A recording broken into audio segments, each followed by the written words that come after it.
भाई मुंबई के दादर में जिसने पहली बार वड़ा पाव बनाया था ना, उसने भी नहीं सोचा होगा कि आगे चल के वड़ा पाव के साथ क्या क्या होने वाला है।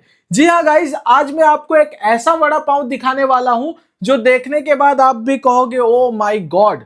क्योंकि आपने वड़ा पाव रेगुलर जो खाया है उसके बाद सूरत में आपको मिलने लगा था उल्टा वड़ा पाव। अब उल्टा वड़ा पाव के बाद भी उसका अपग्रेडेड वर्जन आ चुका है जिसे कहते हैं क्रंची वड़ा पाव। और उसमें भी दो ऑप्शन आपको मिलने वाला है, एक है क्रंची वड़ा पाव चीजी और एक है क्रंची वड़ा पाव चीजी वॉल्केनो।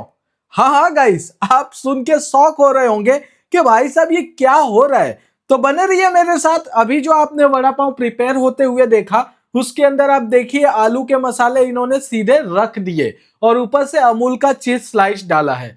और आप हर जगह वड़ा पाव खाते हैं तो उसमें आपको आलू के वड़े फ्राई करके मिलते हैं, लेकिन यहां तो आलू के मसाले डालने के बाद पूरे ब्रेड के साथ उसको बेसन में डुबा लिया गया है। और वो भी डुबाने के बाद देखिए उसके ऊपर से ये क्रंची और क्रिस्पी बने उसके लिए ये ऐड किया जा रहा है। अब आप सोच रहे होंगे कि ये वड़ा पाव बन कहाँ रहा है, और बन भी रहा है तो लोग खा कहाँ रहे हैं। भाई बताऊंगा, इसी वीडियो में बताऊंगा। बन भी रहा है, लोग बड़े भीड़ लगा के खा भी रहे हैं। तो यहां पर जैसा कि आपने देखा पूरा प्रोसेस, और उसके बाद इसको डाला गया है तेल में और यहां पर इसे किया जा रहा है एकदम क्रिस्पी क्रंची फ्राई। लेकिन आप कमेंट करके जरूर बताइएगा कि आपको रेगुलर वड़ा पाव जो आता है सदियों से वो खाना पसंद है, या फिर आज का जो मॉडिफिकेशन वाला वड़ा पाव है, जैसे उल्टा वड़ा पाव बीच में आपने ट्राई किया होगा, उसके बाद अब ये क्रंची वड़ा पाव आ चुका है। इन तीनों में से आपको कौन सा पसंद है? तो यहां पर इस वड़ा पाव को देखिए काफी देर अच्छे से डीप फ्राइड किया जा रहा है ताकि अंदर से जो आलू के मसाले हैं वो भी पक जाए और जो चीज डाला गया है वो भी थोड़ा सा मेल्ट हो जाए। एकदम क्रिस्पी क्रंची करारा आपके सामने वड़ा पाव प्रस्तुत है। और अब इसे देखिए यहां पर कट किया जाएगा और कट करने के बाद भी इसमें और भी चीजें ऐड होने वाली है ना। देखिए कट करने के बाद कैसा लग रहा है, बेहतरीन लग रहा है ना। कमेंट करके जरूर बताइएगा। और ये आ गया ऊपर से लिक्विड चीज। जी हाँ, और अगर लिक्विड चीज भी कम पड़े तो आपको मिलने वाला है यहां पे कौन सा वड़ा पाव, चीजी वॉल्केनो वड़ा पाव। हाँ तो गाइस, जो चीज खाने के शौकीन है उन्हें तो ये आके 100% ट्राई करना चाहिए, उनका दिल खुश हो जाएगा। क्योंकि वड़ा पाव कम और चीज का फ्लेवर आपको ज्यादा मिलने वाला है।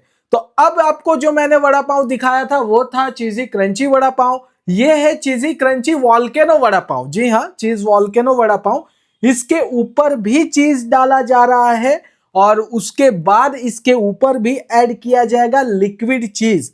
वैसे मैं बात करूं इसके टेस्ट की, क्वालिटी की, क्वांटिटी की, तो क्वांटिटी आप देख ही सकते हैं। अगर आप इसे खा लेंगे तो 3-4 घंटे तो भाई भूख लगने से रही। वैसे आप लोग ही कमेंट करके बताइएगा कि आप ये कितना वड़ा पाव खा सकते हैं और ये वीडियो आपको कैसी लगी, बताना बिल्कुल मत भूलिएगा। और अब मैं इसे ट्राई करता हूं और टेस्ट करता हूं, आपको बताता हूं कि टेस्ट में ये कैसा है और साथ में बताऊंगा लोकेशन, ताकि आपकी भी इच्छा हो तो आके ट्राई करें। मैंने ये वड़ा पाव खाया, वड़ा पाव का टेस्ट अच्छा ही था। चीज का ओवर फ्लेवर था, यानी कि फुल ऑफ चीजी था। और लोकेशन की बात करें तो पाल में, अड़ाजन में, पाल लेक गार्डन के पास ये जो कबूतर सर्कल में आपको दिखा रहा हूं एग्जैक्ट इसी के सामने है। शाम को 5 बजे से आपको यहाँ पर